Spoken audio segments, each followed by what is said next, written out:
নমস্কার বন্ধুরা, সকলে কেমন আছো? আশা করি সকলে ভালো আছো, আমিও ভালো আছি। আজকে আমরা দেখো বেরিয়ে পড়েছি, তো হাতে ঘটি ব্যাগ নিয়ে ভাবছো যে কোথায় যাচ্ছি আমরা। হ্যাঁ বন্ধুরা, শ্রাবণ মাস পড়ে গেছে, আজকে প্রথম সোমবার।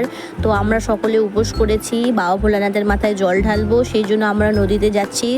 আর তার সাথে সমস্ত পুজোর সামগ্রী নিয়ে আমরা এখন যাচ্ছি নদীতে স্নান করব। স্নান করে ওখানেই বাবা ভোলানাথের মাথায় জল ঢালবো, তারপরে আমরা বাড়ি আসব।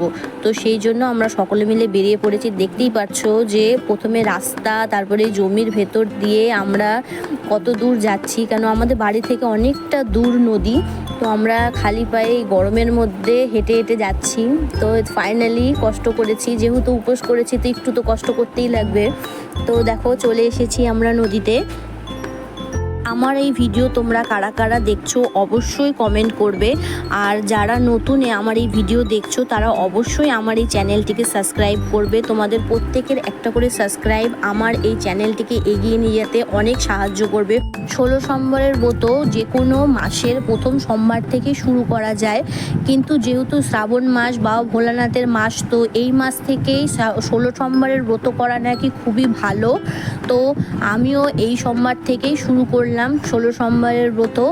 অনেক দিনের ইচ্ছে ছিল যে 16 সোমবারের ব্রত করব, কিন্তু কোনো না কোনো কারণে আমার এই 16 সোমবারের ব্রত করা হয়নি।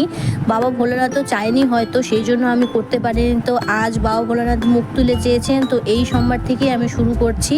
তো আমার সৌভাগ্য যে আমি গঙ্গায় স্নান করে আমি বাবা ভোলানাথের মাথায় জল ঢালবো। তো কোনোদিনও এরকম এক্সপিরিয়েন্স আমার ছিল না। তো যাই হোক, এবার প্রথম বাবা ভোলানাথের মাথায় জল ঢালার ভিডিও তো আমি তুলতে পারিনি। তো যাই হোক, একটা ছবি তোমাদের সাথে শেয়ার করলাম। আর পুজো সম্পন্ন করে আমরা আবার বাড়ির দিকে রওনা দিলাম। তো আমার ভিডিও তোমাদের কেমন লাগলো অবশ্যই জানাবে। আমার চ্যানেলটিকে সাবস্ক্রাইব করো, আমার পাশে থেকো, সকলেই ভালো থেকো। Tata, bye bye.